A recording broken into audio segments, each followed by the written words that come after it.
आज हमने जो भारत और अमेरिका के बीच में जो ट्रेड डील हुई है उसमें जो किसानों की कमर तोड़ने का काम इस सरकार ने किया है। यह सरकार जब सत्ता में आई थी तो इन्होंने किसानों से वादा किया था हम किसानों की आय दुगनी करेंगे, लेकिन यह सत्ता भूल गई कि वो भारतीय किसानों की आय दुगनी होनी थी, अमेरिका के किसानों की आय दुगनी नहीं होनी थी। ये सत्ता भूल गई। जिस तरीके से किसान के व्यापार के लिए अमेरिका से समझौते खोल दिए गए हैं वो सरकार को समझना पड़ेगा। अमेरिका बहुत विकसित देश है, वो अपने किसानों को सब्सिडी देते हैं, अपने किसानों को मजबूत करने का काम करते हैं, लेकिन भारत में आप देखेंगे हजारों लाखों किसान कर्ज के मारे यहाँ पर आत्महत्या कर लेते हैं।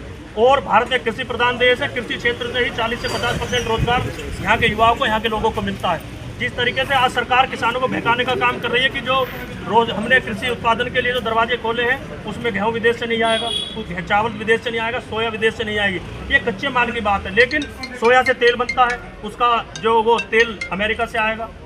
बहुत सी चीज़ें जैसे डेयरी फार्म के लिए बहुत सी चीज़ें खोल दी गई हैं। यहाँ का किसान अगर गांव में भी दूध बेचता है तो वो 90 या 100 रुपये लीटर बेचता है, जो अमेरिका से वही दूध, क्योंकि वो सब्सिडी बहुत देते हैं। जब किसान को सब्सिडी मिलने लगती है तो किसान उसे कम समर्थन मूल्य पे भी बेचता है। अगर वही दूध अमेरिका से यहाँ पर 50 रुपये लीटर आएगा तो भारत के किसानों का दूध कौन खरीदेगा? हम चाहते हैं जो ये व्यापार कुछ चीज़ों पर जो 0% टैरिफ लगा है इन पे सरकार टैक्स बढ़ाए। टैक्स बढ़ेगा जब भी वो जो प्राइस है वो कहीं ना कहीं बराबर आ पाएगा देश के किसानों के और उनके किसानों को। और कहीं ना कहीं किसानों के लिए तो बिल्कुल व्यापार के दरवाजे बंद कर देने चाहिए सरकार को, क्योंकि भारत कृषि के दम पर जीता है और कृषि से जुड़े हुए लोगों की यहाँ पर संख्या भी ज़्यादा है। तो कहीं ना कहीं किसानों को इनको सुरक्षित करना पड़ेगा। और सरकार से तो किसानों की पहले से ही नाराजगी है। 700 किसानों की शहादत जिस प्रधानमंत्री ने बॉर्डर पर बैठाकर ले ली हो और 700 किसानों के मरने के बावजूद वो कानून अगर वापस लिए गए तो मुख्य तौर पे वापस लिए गए, वो आज तक भी संसद में रख के कानून वापस नहीं लिए गए। हम सरकार को आपके माध्यम से ये भी चेताना चाहते हैं कि अगर सरकार इस भूल में बैठी है कि वो लगातार धर्म के नाम पर, देश में बवाल करवाने के नाम पर ही सत्ता में आती रहेगी, सरकार अगर इस डील में संशोधन नहीं करते, डील को वापस नहीं लेते, तो आप जल्दी देखेंगे आने वाले महीने में पूरे भारत का किसान आंदोलन के लाभवंत होगा और हम सभी बॉर्डरों को रोकेंगे और उग्र आंदोलन हम भारत में करेंगे। भारत जैसे देश के फैसले ट्रंप अमेरिका में बैठ के करते हैं, क्या लगता है आप लोगों ने जो बातें रखी हैं कहाँ तक ये समस्या का समाधान हो पाएगा? देखिए, हम यही मानते हैं कि भारत का प्रधानमंत्री कहीं ना कहीं जो लोग जिस प्रधानमंत्री को बहुत मजबूत मानते थे, जिस प्रधानमंत्री ने डिजिटल इंडिया का नारा दिया था, जिस प्रधानमंत्री ने किसानों की आय दुगने का वादा किया था, वही प्रधानमंत्री आज घुटनों पर बैठे नजर आ रहे हैं अमेरिका के सामने। पता नहीं उनकी कौन सी चीजें उनके पास है अमेरिका के पास जो वो डरे हुए हैं, और किन चीजों से वे लगातार जो ट्रंप बोलते हैं वही कार्य करने का काम करते हैं। अगर देश में ऑपरेशन सिंदूर होता है तो उसकी जानकारी विदेश से ट्रंप देते हैं।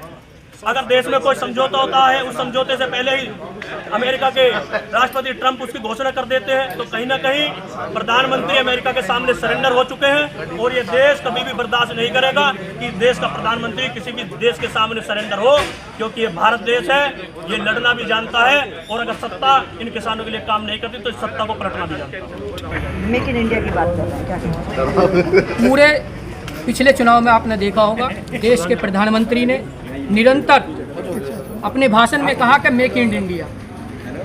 कभी कहते हैं स्वदेशी अपनाइए और विदेशी को छोड़िए। अब प्रधानमंत्री जी अपनी ही जबान से बदल गई हैं। क्या बार बार जुमले छोड़ते रहेंगे? जो अपना कहा है उससे पलटते रहेंगे? आखिर जब अमेरिका से अब जो ट्रेड डील हुई है, जब अमेरिका से प्रोडक्ट बन के भारत में आएंगे, कहाँ गया वो मेक इन इंडिया?